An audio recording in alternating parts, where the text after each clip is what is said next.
Ladies and gents, welcome back. Winter is coming. Food shortages and an energy crisis are looming. Are you prepared? I have a really good opinion piece here from the Toronto Sun written by Joseph Quesnel here. He says, what will Trudeau do when 650,000 angry farmers descend on Ottawa? Great question. We saw what happened last February with the trucker convoy because of Trudeau's very restrictive policies in Canada regarding COVID-19 that still loom on. We're still dealing with them. And in the other video I published this morning, Trudeau is now threatening further mandates and restrictions, unlike any other free country in the world at the moment. But here's what may happen if Trudeau government continues with their farming nitrogen reduction policy. Tired of suffering from high food prices at the grocery store? Well, Trudeau government believes it is your God-given right to suffer even more as it imposes ever more onerous climate policies on farmers. The Trudeau government announced in a recent meeting with other levels of government that it has plans to reduce fertilizer-related carbon dioxide emissions 30% from 2020 levels by 2030. I've been reporting about this since we heard about it. Agricultural producers immediately warned Ottawa this move would cut farmers' incomes by reducing outputs while pushing up prices at grocery stores. You heard that right. Ottawa's plan will reduce food output during an affordability crisis. The problem is simple. Lower CO2 emissions mean reduced fertilizer use, resulting in less food being produced. Farmers across Manitoba and other prairie provinces immediately warned the federal government that this policy was wrong-headed and would negatively impact food security. So far, nothing has dissuaded this climate-obsessed government from its plan. This is not to say that Manitoba government has been sitting by doing nothing. And its counterparts from the other prairie provinces have been sending strong worded letters to the federal government. However, the province needs to do more. The feds won't withdraw initiatives in this initiative. Things will get much worse. Ottawa's climate-related policy to cut fertilizer use is the same policy Holland's government recently introduced, sparking mass protests by farmers across that country. And I'll show you in a moment here that it's been spreading all throughout Europe. Canada has about 650,000 farmers compared to about 200,000 truckers. Does Ottawa wish to see protests across Canada that would be much larger than the Trucker Freedom Convoy protests? Interesting that. Now, a lot of people in Ottawa are saying, well, why should we have to suffer because of this? And well, here's the deal. Ottawa is imposing their will on the Canadian people. And if you don't expect that the Canadian people will come to Ottawa as a result of this, well, you've got another thing coming. So that's just, if you've got an issue with that, you might want to move away from Ottawa at this point. If the government is going to keep pushing harder against the average Canadian, you're going to see a lot more of them in your town. This historic protest provoked the Trudeau government to introduce, then swiftly rescind the Emergencies Act, caused the Conservatives to ditch their leader, and much more significantly, ultimately ended the chaotic and damaging Trudeau government lockdown and vax mandate policies. The hopes they listen to producers and the provinces will withdraw this misguided move before things get bad. Now, David Icke took a break from calling the Queen a lizard person to actually speak some real sense. And, well, World Economic Forum entire plan exposed in just 60 seconds. This is what attacks against Dutch farmers really about.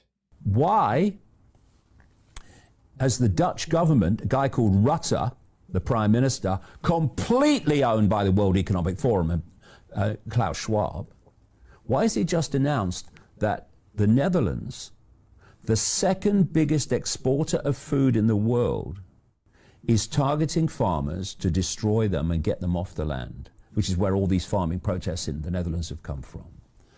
At a time of food shortages and supply chain problems, you are targeting the second biggest exporter of food in the bloody world to destroy its farming base. Why are you doing that? If people depend on you for what's left of the food, you control them. Where food is abundant and cheap, you do not control them. Where energy is cheap and abundant, you do not control them. Scarcity equals dependency equals control. And that's why they're targeting the food chain, they're targeting the energy supply, they're targeting everything. No truer words have been spoken. We have Dutch farmers upping the ante. No farms, no food. Of course, can't share the music with this. Gotta be careful about that. But the Dutch farmers have been rising up and protesting against their government's nitrogen policy, which is everyone in in the world is speculating that the purpose of this is to bankrupt these farmers. There is no other thing that's going to happen from this case, and there are a lot of people willing to buy up that land immediately. We see plans of what's being called the tri-state city, a large metropolitan area that they want to put up in that area. Now, where else are we seeing things? We have here we have man-made food energy crisis of globalist NWO Agenda 2030. Again, turn that off, the volume. Belgian farmers awakening to stand for mass protest against nitrogen reduction of the Belgian government. As protests continue, after the Dutch farmers warned its globalist government to back down on NWO schemes. Belgian farmers are being pushed out of their land by the globalist-controlled handler in the government, while the next target will be German farmers and farmers all over Europe to create energy crisis, electricity crisis, food crisis in the coming winter season. And well, we also see here in Germany, people are standing up. You're not seeing any of this in the mainstream media. You're not going to see this on CTV, but you go online and you'll see exactly what's happening around the world. Germans rise up en masse.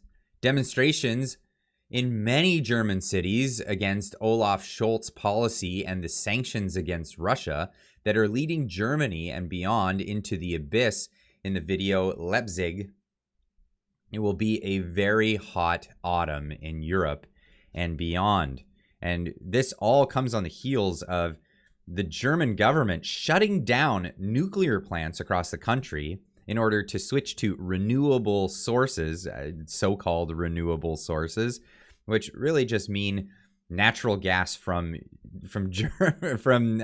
Russia, essentially. So as your solar and wind power are not operating when most people are actually looking to use power, which is in the evenings, you supplement the grid by powering it with natural gas. Well, right now you see they're ramping up production in coal in Germany at the moment to survive this winter. They're also chipping down all their forests. They're cutting down trees and chipping the wood for wood chip furnaces. And that's the way the Germans are looking to try to survive this winter season. In late July in Manitoba, the government sent a letter to Ottawa protesting the government's policy. It reads, already facing skyrocketing energy costs, Manitobans cannot afford even higher grocery prices. Our government's national emissions reduction targets are being brought forward at the worst possible time. This will negatively impact producer yields, which will mean higher grocery bills and less food security for families. This cannot be but another blow to the affordability of raising a family in Manitoba.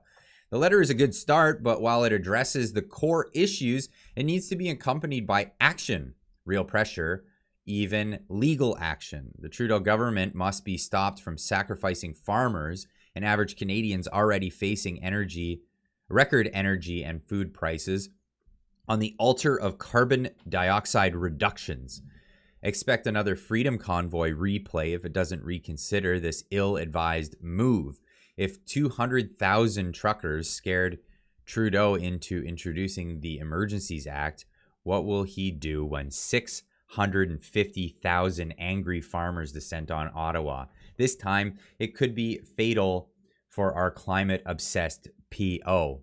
Joseph Quesnel is a senior researcher associate at the Frontier Center for Public Policy. Really good opinion piece. Of course, as always, links are in the description down below.